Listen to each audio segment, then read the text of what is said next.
ജോസഫിലേക്ക് പോവുകയാണ്. ജോസഫ്, എന്തായാലും അദ്ദേഹം പറഞ്ഞത് നമ്മൾ ശ്രദ്ധിക്കുന്നുണ്ട്. കാര്യം കഴിഞ്ഞ കുറച്ച് മണിക്കൂറുകൾക്ക് മുൻപ് ഒരുപക്ഷെ ഇന്നത്തെ രക്ഷാദൗത്യം തെരച്ചിൽ തുടങ്ങിയ ആ ഘട്ടത്തിൽ പോലും ഈ ഡ്രഡ്ജറിന്റെ അധികൃതർ പറയുന്നൊരു സാഹചര്യം ഉണ്ടായിരുന്നു. അതായത് ഈശ്വർ മാൽപ്പയോട് അവിടെ നിന്ന് മാറി നിൽക്കാൻ പറയുന്ന ഒരു സാഹചര്യം പോലും ഉണ്ടായിരുന്നു. എന്തായാലും ഇന്നത്തെ ദൗത്യം ആരംഭിച്ചത് മുതൽ തന്നെ എനിക്ക് തോന്നുന്നു ഈശ്വർ മാൽപ്പെ കുറച്ച് അസ്വസ്ഥനായിരുന്നു. മാത്രമല്ല അതിന്റെ കൂട്ടത്തിൽ ഇപ്പോൾ കിട്ടുന്ന വസ്തുക്കളൊന്നും തന്നെ അർജുന്റെ ലോറിയുമായി സാമ്യവുമില്ല. അതൊക്കെ തന്നെ അദ്ദേഹത്തെ വിഷമിപ്പിക്കുന്നു എന്ന് മനസ്സിലാക്കാൻ പറ്റുന്നുണ്ട്. നിലവിൽ പോലീസിന്റെ ഇടപെടലും ഉണ്ടാകുന്നു. എങ്ങനെയാണ് വിവരങ്ങൾ? ഭദ്ര സൂചിപ്പിച്ചതുപോലെ തന്നെ ഏറ്റവും പ്രധാനപ്പെട്ടത് ഈ പുഴയുടെ ഈ അടിത്തട്ടിൽ നിന്ന് വിവിധ വസ്തുക്കൾ കണ്ടെടുക്കുന്ന ഒരു സാഹചര്യമുണ്ട്. ഈ വസ്തുക്കൾ കണ്ടെടുക്കുമ്പോൾ ഈ ജില്ലാ ഭരണകൂടത്തിന്റെ അധികാരികളെ അറിയിക്കണമെന്നാണ് ഇദ്ദേഹത്തോട് ഇപ്പോൾ SP അടക്കമുള്ള ആളുകൾ നിർദ്ദേശിച്ചിട്ടുള്ളത്. അതിനു മുൻപ് ഈ വസ്തുക്കൾ പുറത്തു കാണിക്കുവാനോ അല്ലെങ്കിൽ മാധ്യമ പ്രവർത്തകരോട് ഇത്തരത്തിൽ വസ്തുക്കൾ കണ്ടെത്തി എന്ന് പറയാനോ പാടില്ല എന്ന് കർശനമായിട്ടുള്ള ഒരു നിർദ്ദേശം നൽകിയിരുന്നു. ഇതിനുശേഷവും ഇത്തരത്തിൽ ഈ ഈശ്വർ മാൽപ്പെ ഈ വസ്തുക്കൾ കണ്ടെടുക്കുന്ന ദൗത്യവുമായി മുന്നോട്ട് പോയിരുന്നു. ഇതാണ് ഈ SP അടക്കമുള്ള ആളുകളെ ചൊടിപ്പിച്ചത് എന്നാണ് ഈശ്വർ മാൽപ്പയുടെ വാക്കുകളിൽ നിന്ന് വ്യക്തമാകുന്നത്. മാത്രവുമല്ല ഈ പുഴയുടെ അടിത്തട്ടിൽ 15 ദിവസത്തോളം വിവിധ സമയങ്ങളിൽ വിവിധയിടങ്ങളിൽ മുങ്ങി പരിശോധന നടത്തിയ ഒരാളാണ് ഈശ്വർ മാൽപ്പെ വ്യക്തമാക്കുന്നത് ഈ പുഴയ്ക്കുള്ളിൽ വിവിധ വാഹനങ്ങൾ കൂടി ഉൾപ്പെട്ടിട്ടുണ്ട്. അതായത് ഈ ലോറിയും ടാങ്കറും അല്ലാതെ വിവിധ വാഹനങ്ങളുടെ ഭാഗങ്ങൾ തനിക്ക് കാണാൻ സാധിച്ചിട്ടുണ്ട്. ഇത് പുറത്തു കൊണ്ടുവരാതിരിക്കാൻ വേണ്ടിയിട്ടാണ് ജില്ലാ ഭരണകൂടം തന്നെ ഇവിടുന്ന് ഒഴിവാക്കുന്നതെന്നാണ് അദ്ദേഹം ഇപ്പോൾ ആരോപിച്ചിരിക്കുന്നത്. ഇന്ന് രാവിലെ അദ്ദേഹം ഒരു സ്കൂട്ടി അടക്കം ഹോണ്ട ആക്ടിവ സ്കൂട്ടി അടക്കം പുറത്തെത്തിക്കുന്ന ഒരു സാഹചര്യം ഉണ്ടായിരുന്നു. പക്ഷേ ഈ ഹോണ്ട സ്കൂട്ടി ആണെന്ന് ഇതുവരെയും കണ്ടെത്താൻ സാധിച്ചിട്ടില്ല. ഇതുമായി ബന്ധപ്പെട്ട് മറ്റ് മിസ്സിംഗ് കേസ് ഉണ്ടോ എന്ന് പോലും ഈ ജില്ലാ ഭരണകൂടം ഇതുവരെയും വെളിപ്പെടുത്തിയിട്ടില്ല. അതുകൊണ്ട് തന്നെ ഈ ജില്ലാ ഭരണകൂടത്തിന്റെ ഒരു കള്ളക്കളികൾ പൊളിയുന്നതായിട്ടാണ് മനാഫ് അടക്കമുള്ള ആളുകൾ ഇപ്പോൾ ഉന്നയിക്കുന്ന പ്രധാനപ്പെട്ട ആരോപണം. ഇദ്ദേഹത്തെ പുഴയിൽ സ്വതന്ത്രമായി ഇറങ്ങാൻ സമ്മതിക്കാത്തത് മൂലം മാനസികമായി ഏറെ പിരിമുറുക്കം നേരിടുന്നുണ്ട് എന്നാണ് അദ്ദേഹം പറഞ്ഞത്. താൻ ആരുടെയും പ്രതിഫലം വാങ്ങിയല്ല ഇവിടെ നിൽക്കുന്നതും ഈ സേവനം നൽകുന്നതും. ഇത് തന്റെ ദൗത്യത്തിന്റെ ഭാഗമാണ്. ഇത് ഞാൻ ഏറ്റെടുത്തിരിക്കുന്ന കർത്തവ്യത്തിന്റെ ഭാഗമാണ്. ഇത് അർജുന്റെ അമ്മയ്ക്ക് താൻ കൊടുത്ത വാക്കിന്റെ പുറത്താണ് ഇത്തരത്തിൽ ഞാൻ ഈ ദൗത്യവുമായി മുന്നിട്ട് വന്നിരിക്കുന്നത്. ഇതിന് തനിക്ക് ആരും തന്നെ പണം അടക്കം ഒന്നും തന്നെ തരുന്നില്ല. എങ്കിലും ഞാൻ ഈ പ്രവർത്തനത്തിൽ ഏർപ്പെട്ടിരിക്കുന്നത്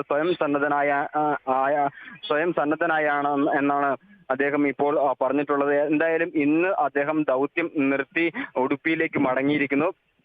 ആവശ്യമെങ്കിൽ താൻ തിരിച്ചു വരും. പക്ഷേ ജില്ലാ ഭരണകൂടം തനിക്ക് പ്രവർത്തിക്കാൻ ആവശ്യമായിട്ടുള്ള സ്വതന്ത്രമായി മുങ്ങി പരിശോധന നടത്താനുള്ള ലെറ്റർ നൽകണമെന്ന് അദ്ദേഹം അവസാനമായി ആവശ്യപ്പെടുകയുണ്ടായി. എന്തായാലും AK മഷറഫ് അടക്കമുള്ള ജനപ്രതിനിധികൾ ഇത്തരത്തിൽ ഇദ്ദേഹത്തെ വിളിച്ചിരുന്നു, കാര്യങ്ങൾ അന്വേഷിച്ചിരുന്നു. ഈ മാൽപ്പയ്ക്ക് ഇറങ്ങുന്നതിന് വേണ്ട സൗകര്യം ഒരുക്കി കൊടുക്കുമെന്നാണ് AK മഷറഫ് അടക്കമുള്ള ജനപ്രതിനിധികൾ ഫോണിൽ സംസാരിച്ചപ്പോൾ മാൽപ്പയ്ക്ക് ഉറപ്പ് നൽകിയത്. എന്തായാലും മാൽപ്പ ഇന്നത്തെ ദൗത്യം അവസാനിപ്പിച്ച് മടങ്ങിയിരിക്കുന്നു എന്നുള്ളതാണ്. അദ്ദേഹം ഏറെ വിഷമിതനായിട്ടാണ് ഈ ശിരൂരിലെ ഈ ഗംഗാവാലി പുഴയോരത്തിൽ നിന്നും അദ്ദേഹം മടങ്ങിയിട്ടുള്ളത്.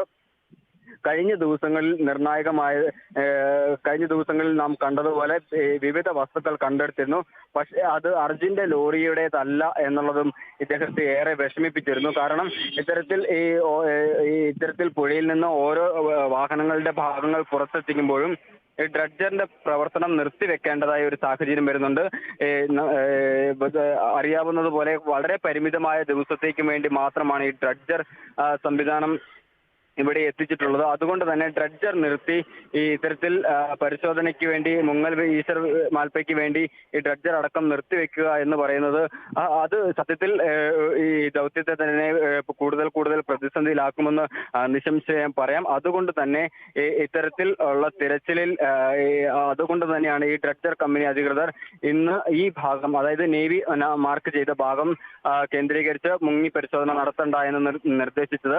ഈ ഡ്രഡ്ജർ കമ്പനിയുടെ ഭാഗത്ത് നിന്ന് ഇപ്പോൾ മുങ്ങൽ വിദഗ്ധർ എത്തി പരിശോധന നടത്തുന്നുണ്ട്.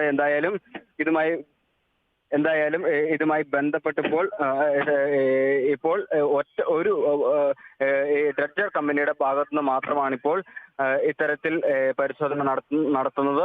ഈശ്വർ മാൽപ്പയുടെ പരിശോധനകളെല്ലാം അവസാനിപ്പിച്ച് അദ്ദേഹം ഇവിടുന്ന് മടങ്ങിയിട്ടുണ്ട്.